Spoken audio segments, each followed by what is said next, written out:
Good morning students, कैसे हैं आप लोग। आज हम फिर आ गए हैं नए चैप्टर के साथ। और आज जो हम चैप्टर कराने वाले हैं वो आपको सबसे ज़्यादा मुश्किल लगता है, जबकि वो इतना मुश्किल है नहीं। वो चैप्टर है chapter number 3, theory base of accounting, accounting standards and end S. जो आप कहते हो सर ये हमारे को सबसे बेकार लगता है। यही जड़ है क्लास, यही जड़ है ज़िंदगी भर के अकाउंट्स की। अगर ये चैप्टर आपको आता नहीं है तो आप बेसिकली अकाउंटिंग्स पढ़ नहीं रहे, अकाउंटिंग को आप रट रहे हैं। आपको प्रिंसिपल्स की नॉलेज होनी चाहिए। इस चैप्टर में हमने प्रिंसिपल्स पढ़ने हैं, अकाउंटिंग प्रिंसिपल्स क्या होता है। तो आओ बच्चों, स्टार्ट करते हैं इस चैप्टर को। Chapter number 3 as per your book of accounting, that is you are following T S. Grewal, most of the students in Delhi और northern part of India.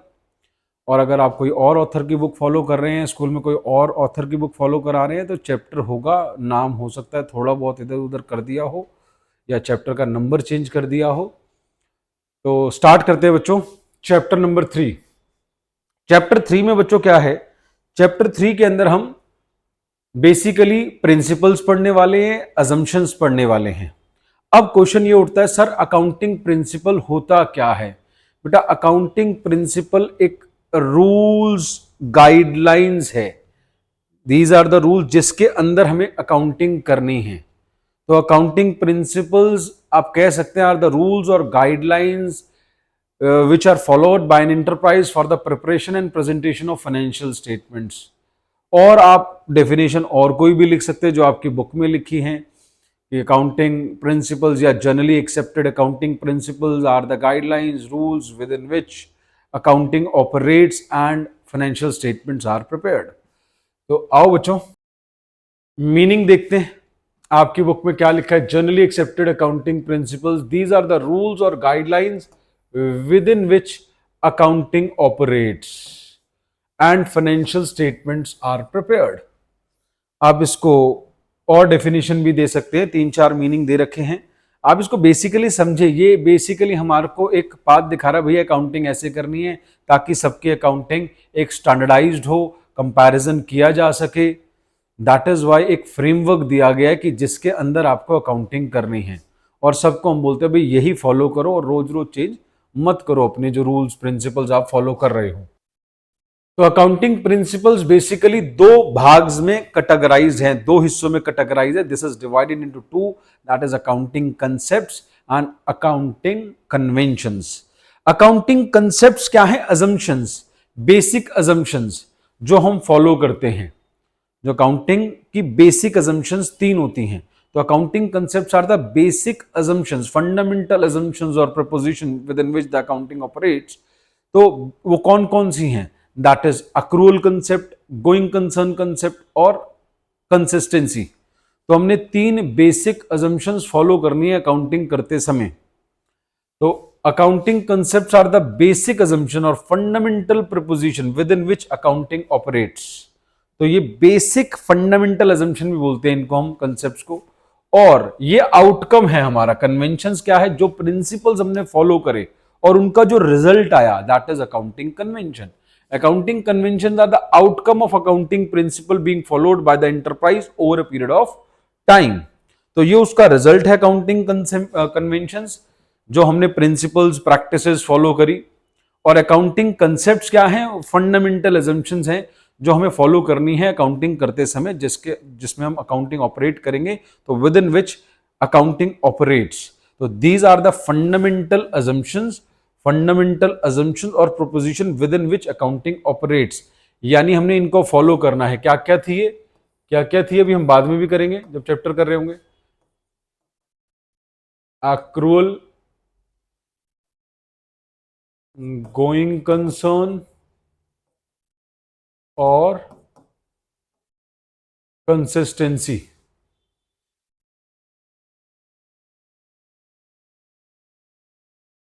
GCA, going concern, consistency, accrual. GCA, GCA short में हमने याद कर लिया 3, GCA, going concern, consistency, accrual. यहां आपको meaning clear हो गया। Features of accounting principles, features क्या है अकाउंटिंग प्रिंसिपल्स की। ये कौन बनाता है, किसने बनाए, ये मैनमेड है, यानी हम ही लोगों ने बनाए हैं। तो अकाउंटिंग प्रिंसिपल्स आर मैनमेड। अगला, दीज आर फ्लेक्सिबल। मैंने कहा फॉलो करो, लेकिन ऐसा नहीं है कि आप चेंज कर ही नहीं सकते।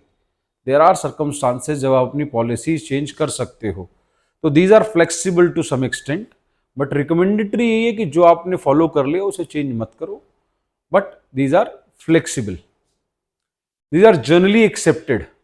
जनरली एक्सेप्टेड तब माना जाएगा जब वो 3 कैटेगरीज को फॉलो करेगा कि वो जो अकाउंटिंग प्रिंसिपल है वो रेलेवेंट होना चाहिए, यानी कोई यूजफुल आपको इंफॉर्मेशन दे, बात बताए, ऑब्जेक्टिव यानी पर्सनल बायस से फ्री होना चाहिए, और फिजिबल यानी उसको अप्लाई करना ज्यादा कॉस्टली ना हो, ज्यादा मुश्किल ना हो, इजीली अप्लाई हो सके। That should be feasible to be applied by the organisation. तो ये हमारे फीचर्स हैं। जनरली इस चैप्टर से ये नहीं आता है कि आपसे गैप पूछे, गैप क्या होता है, या आपसे अकाउंटिंग स्टैंडर्ड का मीनिंग पूछे। आपसे डायरेक्ट प्रिंसिपल पूछता है कि इस प्रिंसिपल को बताओ, या अजम्पशन पूछता है गोइंग कंसर्न को 2 नंबर में बताओ। 3 देता है, A B C any 2, 2 number के 4 नंबर का क्वेश्चन आ जाता है। Going concern, money measurement, business entity, कोई भी आपका प्रिंसिपल पूछ लेगा या अजम्पशन पूछ लेगा, उसे आपको डिफाइन करना होता है। या कुछ स्कूल्स के अंदर एक स्टेटमेंट दे देगा, कहेगा प्रिंसिपल पहचानो कौन सा है, जैसे stock is valued at cost और NRV whichever is less. तो आपको प्रिंसिपल पहचानना है कौन से वाला प्रिंसिपल है।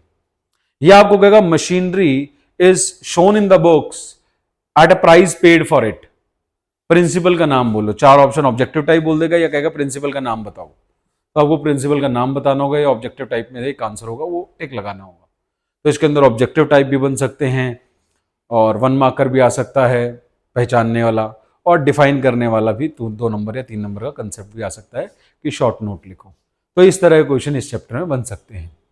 और चैप्टर स्टार्ट करते हैं। फंडामेंटल अकाउंटिंग अजम्पशन, जो हमने बात करी जीसीए, तो हमने जीसीए के फॉर्म में लिखा है, पहले जी फिर सी फिर ए। गोइंग कंसर्न, गोइंग कंसर्न सबसे पहला प्रिंसिपल हम करना स्टार्ट करें चैप्टर का। अभी तक हमने सिर्फ मीनिंग जाना, मीनिंग फटाफट दोबारा करते हैं कि प्रिंसिपल्स क्या होते हैं। Principles are the set of guidelines और रूल्स और norms to be followed by the enterprise for the preparation and presentation of financial statements. या मैंने दूसरी डेफिनेशन भी दी, वो भी लिख सकते हैं आप। तो हमने वो रूल्स पढ़ने हैं, वो गाइडलाइंस पढ़नी है। तो ये सबसे पहले अजम्पशन आ गई, यानी कंसेप्ट आ गया। कन्वेंशन आउटकम होता है प्रिंसिपल जो हम अप्लाई करते हैं, और कंसेप्ट हमारी बेसिक प्रिपोजिशन है, बेसिक अजम्पशन होती है जो हम फॉलो करते हैं। तो पहली अजम्पशन बेसिक कहते हैं गोइंग कंसर्न अजम्पशन। ये क्या मानती है, ये अज्यूम करती है कि बिजनेस चलता ही जाएगा, चलता ही जाएगा, चलता ही जाएगा फॉर एन अनफोर्सेबल फ्यूचर। हमारी कोई इंटेंशन नहीं है बिजनेस को बंद करने की, हम अपना बिजनेस बंद करेंगे।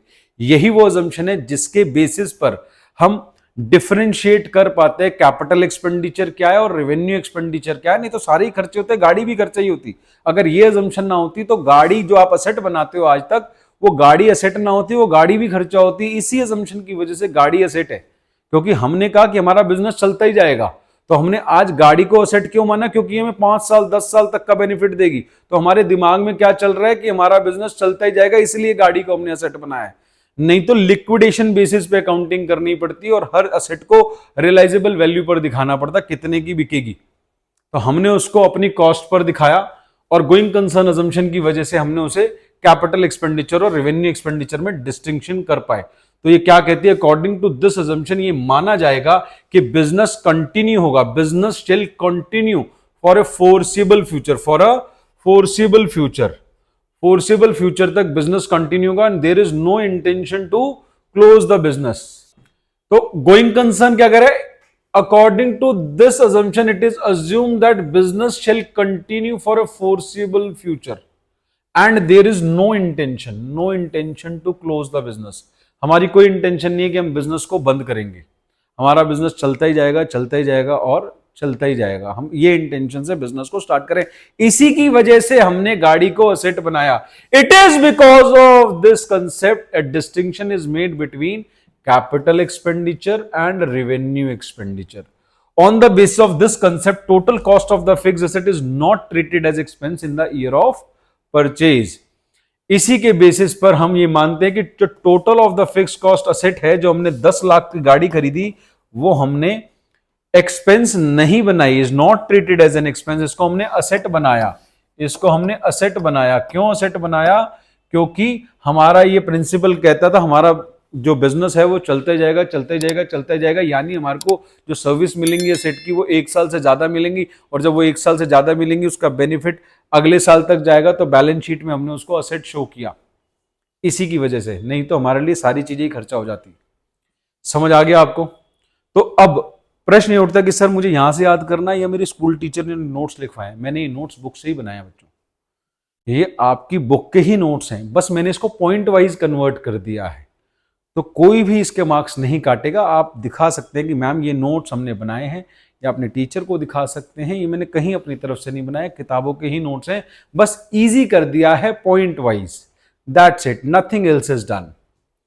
तो एक बार और फटाफट से, according to this assumption it is assumed that business shall continue for a foreseeable future and there is no intention to close the business, and there is no intention to close the business. Because of this concept, a distinction is made between capital expenditure and revenue expenditure. It is because of this concept a distinction is made between capital expenditure and revenue expenditure. On the basis of this concept, the total cost of the fixed asset is not treated as an expense. उसे हमने खर्चा नहीं माना, जो total cost of the fix asset है उसे हमने खर्चा नहीं माना, उसे हमने असेट माना है। वो इसी कंसेप्ट की वजह से किया है हमने। तो 3 पॉइंट्स बहुत है 3 नंबर के लिए, 3 नंबर ज्यादा आना नहीं, 2 नंबर का ही आएगा। गोइंग कंसर्न के बाद अगले कंसेप्ट पर चलते हैं बच्चों, कंसिस्टेंसी अजम्पशन। कंसिस्टेंसी अजम्पशन क्या कहती है बच्चों? नाम ही, मिस्टर कंसिस्टेंट कौन थे हमारे इंडियन क्रिकेट टीम में जो बच्चे क्रिकेट खेलते हैं, किसको नामकरण दिया गया आज तक मिस्टर कंसिस्टेंट का? चलो कमेंट में आप लिख रहे हो कि कौन थे मिस्टर कंसिस्टेंट। राहुल द्रविड़, जिन्होंने लिख दिया है, राहुल द्रविड़ को हमने बताया कि मिस्टर कंसिस्टेंट है क्योंकि वो हर मैच में रन मारते थे। तो ये अजम्पशन कहती है कि भैया एक बारी पॉलिसी बना ली, रोज रोज चेंज मत करना, उसे आप फॉलो करो, डोंट चेंज इट। मतलब असंभव नहीं है चेंज करना, लेकिन ये कहता है चेंज नहीं करना। Once a policy is adopted should be applied year after year. असंभव नहीं है, उसकी बातें करेंगे, कब चेंज कर सकते हैं अभी उसकी बातें करेंगे। According to this assumption, policies once adopted, अगर एक बार आपने अडॉप्ट कर ली हैं, should be applied consistently year after year, उसको आपको हर साल वही अप्लाई करनी है, चेंज नहीं करनी है। इससे क्या होगा जब आप चेंज नहीं करोगे और हर साल वही पॉलिसी अपनाओगे? तो this concept help in better understanding of accounting information and a more meaningful comparison. तो अगर आप पॉलिसी बार बार चेंज नहीं कर रहे तो आपकी फाइनेंशियल स्टेटमेंट की अंडरस्टैंडेबिलिटी बढ़ेगी, उसका कंपैरिजन होने का लेवल बढ़ेगा।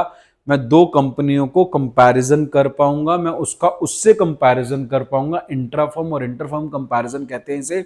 तो दोनों कंपैरिजन हमारे लिए इजी हो जाएंगे, अंडरस्टैंडेबिलिटी बढ़ेगी अगर आप पॉलिसीज को रोज रोज चेंज नहीं कर रहे हैं।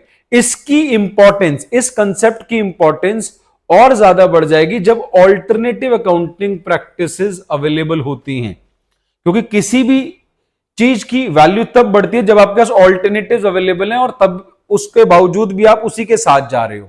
तो कह रहे हो this concept is important when alternative accounting practices are available. तो इसकी वैल्यू, इसकी इंपॉर्टेंस बढ़ जाएगी।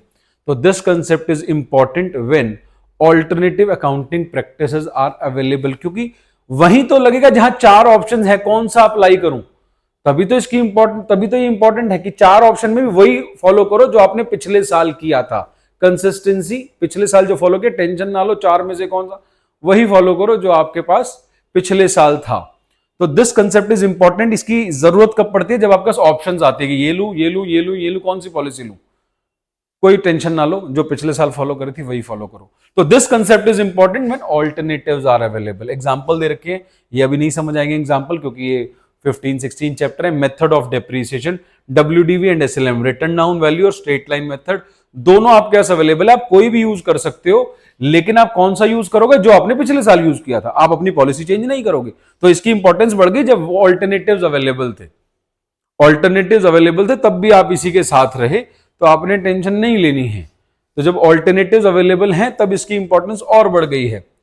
पॉलिसीज कब चेंज हो सकती हैं? पॉलिसीज कब चेंज हो सकती है? अब क्वेश्चन आता है सर एक बारी मैंने पॉलिसी अपना ली, क्या मैं इसको पॉलिसी को चेंज ही नहीं कर सकता? मैंने कहा बेटा रोज रोज आपको 2 घंटे पढ़ना है। सर मैं पढ़ूंगा 2 घंटे, कंसिस्टेंटली पढ़ना बेटा, टॉपर बन जाओगे। ठीक है जी सर, मैं 2 घंटे डेली पढ़ूंगा। सर मेरे घर में सर शादी है, परसों मेरे ताऊ जी के बेटे की शादी है, अब भी मेरे को 2 घंटे पढ़ना है। नहीं यार उस दिन मत पढ़ो, कोई नहीं फिर कभी कवर अप कर लेना, 3 घंटे पढ़ लेना 2 दिन, छोड़ दो, आज मत पढ़ो आज। तो पॉलिसी भी चेंज हो सकती है, संभव नहीं है। हमने क्या पढ़ा था? Accounting standards are flexible, flexible हैं, चेंज हो सकते हैं, लेकिन कोई जरूरत हो, कोई नीड हो तब चेंज कर सकते हो। वो नीड क्या क्या है? अगर अकाउंटिंग स्टैंडर्ड कह रहा है तो चेंज कर सकते हो, अगर लॉ कह रहा है तो चेंज कर सकते हो, और अगर चेंज करने से बेटर प्रेजेंटेशन हो रहा है आपकी फाइनेंशियल स्टेटमेंट का तो चेंज कर सकते हो। तो if it is required by accounting standard, if it is required by law, and if the change will bring in more appropriate presentation and preparation, then you can change। आओ पढ़ते हैं। policies can be changed, policy कब कब change हो सकती है? policies can be changed if it is required by law, if it is required by law or accounting standard, or the change will result in more meaningful presentation। तो आप इन 3 circumstances में अपनी policy change कर सकते हो। Exam में question आ गया when policies can be changed, explain, 3 marker. आपको आता ही नहीं, आपको कहोगे कहां से आ गया, ये तो कोर्स में कहीं है ही नहीं। एक छोटा सा पॉइंट बना रखा है इसी अजम्पशन का, कंसिस्टेंसी का। तो आपको ये ध्यान रखना है कि पॉलिसीज कब कब चेंज हो सकती है। सेपरेट क्वेश्चन भी बन सकता है क्लास। तो आओ दोबारा से एक बारी देखते हैं क्या कहा था इसने, और दोबारा से देखें एक बारी। According to this assumptions, policies once adopted should be applied year after year। 1 number में बहुत है, बस 1 मार्कर खत्म, इससे ज्यादा नहीं लिखना। दिस, ये अगर आप पॉलिसी चेंज नहीं करते इससे क्या होगा? आप वर्ड्स याद करें, वर्ड्स, क्रिटिकल वर्ड्स क्या है? Understandability, comparison. It will help इन, अपने वर्ड्स में बना लें, अपने वर्ड्स में, रट्टा नहीं मारे। क्या होगा? It will help in better comparison या more meaningful comparison, better understanding. तो ये लाइन बनानी है। तो this will help in better understanding of accounting information and a more meaningful comparison. ठीक है, तो अगला पढ़ते हैं। This concept helps in better understanding of accounting information and more meaningful comparison. Next, ये कंसेप्ट इंपॉर्टेंट हो जाता है। दिस कंसेप्ट इज इंपॉर्टेंट कब? व्हेन, जब ऑल्टरनेटिव्स अवेलेबल हैं। मटर पनीर की कीमत घर पे है, मटर पनीर मम्मी बना लो बड़ा अच्छा लगता है, मम्मी पुलाव बना लो बड़ा अच्छा लगता है। तो उसकी इंपॉर्टेंस, जब आपके पास 4 ऑप्शंस अवेलेबल हैं, 4 ऑप्शंस अवेलेबल हैं, तब भी अगर उसकी इंपॉर्टेंस आपने मेंटेन रखी हुई है, आप शादी में जा रहे हैं वहां पे भी आप मटर पनीर खा रहे हैं, यानी मटर पनीर आपको अच्छा लगता है, तो पॉलिसी आपने एक अडॉप्ट कर ली, उसे आप चेंज ना करें जब ऑल्टरनेटिव्स अवेलेबल हैं। नहीं समझ आया मटर पनीर वाला एग्जांपल? कोई बात नहीं। मिस्टर ए और मिस्टर ए की जो है फ्रेंड है मिस बी,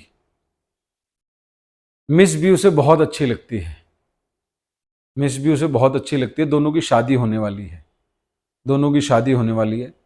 तो मिस बी अपने आप को इंपॉर्टेंट तब फील करेंगी जब मिस्टर ए 100 लड़कियों के साथ खड़ा है और तब भी उसकी इंपॉर्टेंस उसकी मेंटेन्ड है, इधर उधर नहीं देख रहा है, इधर उधर नहीं देख रहा है, करेक्टर वाला बंदा है, तो अपनी वाइफ को या अपनी फ्योंसी को ही देख रहा है, तो उसकी इंपॉर्टेंस मेंटेन्ड है। जब ऑल्टरनेटिव्स अवेलेबल है तब भी वो मिस बी को ही देख रहा है। फेस्ट में गया हुआ है, कॉलेज के फेस्ट में गया हुआ मिस्टर ए, 100 लड़कियां, लेकिन उसका ध्यान मिस बी पर ही है, बस 100 लड़कियों को नहीं देख रहा है। तो when alternatives are available, this concept is important, when alternatives are available, तब भी आप उसी पॉलिसी के साथ ही हैं, आप पॉलिसी चेंज नहीं कर रहे। अब इसको पॉलिसी को, अगले पॉइंट को उस पर मत लगा लेना, policy can be change, sir मिस बी भी चेंज हो सकती है, नहीं मिस बी नहीं चेंज हो सकती, पॉलिसी चेंज हो सकती है। पॉलिसी कैन बी चेंज्ड, कब चेंज हो सकती है? If it is required by law, if it is required by accounting standard, और the change will bring in more appropriate presentation. तब इन 3 सर्कमस्टांसेस में आप अपनी पॉलिसीज को चेंज कर सकते हैं। 2 कंसेप्ट होप आपको समझ आ गए। तीसरे पर चलते हैं, आपको याद करने हैं क्लास ये। मैं जब क्लास में फेस टू फेस पढ़ा रहा होता हूँ तो साथ के साथ सुनता हूँ, लेकिन अभी मैं आपके घर आके सुन नहीं सकता, आप ऑनलाइन देख रहे हैं, तो कंसेप्ट रोके वहीं पे तीनों पॉइंट चारों पॉइंट अपने आप को सुनाएं। जैसे आपने गोइंग कंसर्न में 3 पॉइंट कर लिए, क्या पहला क्या करता, as per this assumption business shall continue for foreseeable future and there is no intention to close the business. According to this concept distinction is made between capital expenditure and revenue expenditure, ठीक है ना। On the base of this concept the total cost of the fixed asset is not treated as an expense in the year of purchase. फिर आपने consistency मेरे साथ किया, consistency का पहला पॉइंट हमेशा मीनिंग वाला है, as per this assumption policies once adopted should be applied year after year. फिर आपने क्या, this will help in better understanding and more meaningful comparison. फिर आपने तीसरा पॉइंट किया, it becomes important when alternatives are available, for example method of depreciation WDV and SLM। और last point क्या, policy can be changed if it is required by law, if it is required by accounting standard, or if the change will bring in more appropriate presentation। Next कर रहे हैं accrual assumption। accrual assumption, accrual assumption क्या कहती है, ये कहती है बच्चों ट्रांजैक्शन तब रिकॉर्ड करनी है जब वो टेक प्लेस हुई, जब आपकी ट्रांजैक्शन हुई उस दिन आपने ट्रांजैक्शन को रिकॉर्ड करना है, उस दिन नहीं रिकॉर्ड करना जिस दिन पैसे की सेटलमेंट हुई। तो according to this assumption the transaction will be recorded when it takes place, not when the settlement in money takes place. As per this assumption transaction is to be recorded when it takes place, not when the settlement in money takes place। कब, जब वो transaction हुई, मैंने माल बेचा राम को, record कर लो, पैसे नहीं है कोई बात नहीं, रिकॉर्ड कर लो, रिकॉर्ड कर लो। एक्रूअल कंसेप्ट, एक्रूअल अजम्पशन ये कहती है रिकॉर्ड कर लो कोई बात नहीं, क्योंकि ये मैचिंग और रेवेन्यू रिकॉग्निशन को फॉलो करती है, तो कहते हैं रिकॉर्ड कर लो, पैसे आ जाएंगे। सेल मान लो पैसे नहीं भी दिए, उधार वाली सेल है, हाँ सर मेरी मैडम जर्नल एंट्री कराती थी उधार वाली, मैं यही सोचता था कि यार पैसे तो आए नहीं तो सेल क्यों मान रहे हो, इसी की वजह से पैसे नहीं भी है तब भी सेल मान लो, यही है वो उसके पीछे। अच्छा सर, मतलब हर प्रैक्टिकल के पीछे थ्योरी घुसी हुई है, हाँ तभी मैं कर रही हूँ, ये अगर आता है तो आप रट नहीं रहे, आप समझ के कर रहे हो चीज़ों को, नहीं तो आपने बस सेल की जनरल एंट्री रट ली, बस रटना नहीं है, कुछ भी समझ के चलना है। Under this concept profit is regarded as earn, profit माना जाएगा कमाया हुआ जब when goods or services are sold to a customer who accepts an obligation to pay। मैंने माल बेच दिया और सामने वाला कह रहा है मैं दे दूंगा पैसे।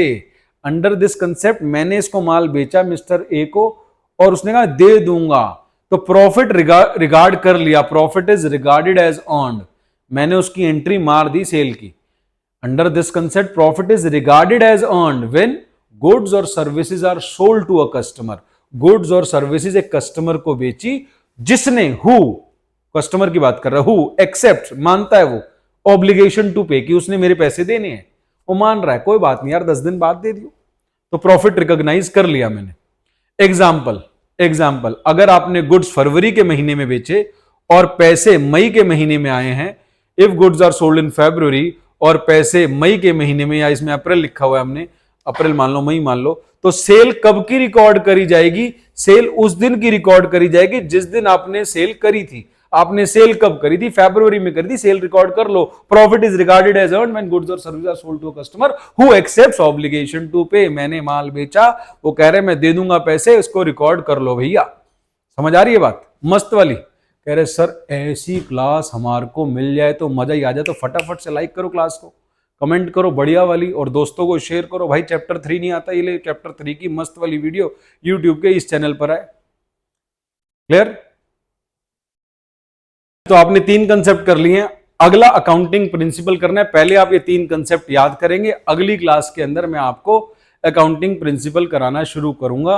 और फटाफट से चैनल को सब्सक्राइब कर दो, दोस्तों के ग्रुप में डाल दो स्कूल के, भाई चैप्टर 3 की वीडियो मस्त वाली देख ले, याद हो जाएगा, क्लास में याद करा दी। आज मैंने 3 कंसेप्ट करा दिए, पहले मैंने आपको मीनिंग करा दिया, अकाउंटिंग प्रिंसिपल्स क्या होता है 2 पार्ट में बटा हुआ है, कंसेप्ट्स, कन्वेंशन, फिर मैंने आपको अकाउंटिंग कंसेप्ट यानी अजम्पशंस कराई, तीनों अजम्पशन करा दिए जिसे फंडामेंटल अकाउंटिंग अजम्पशन भी कहते हैं। तो आपको मजा आ गया, याद कर लें सारे पॉइंट्स, बहुत इजी लैंग्वेज में कन्वर्ट कर दिया है। हो सकता है आपको क्लास अब जल्दी ही दूसरी अगली मिल जाएगी, ठीक है। चलें, bye bye, take care, like कर दें, सब्सक्राइब कर दें चैनल को, बाय बाय।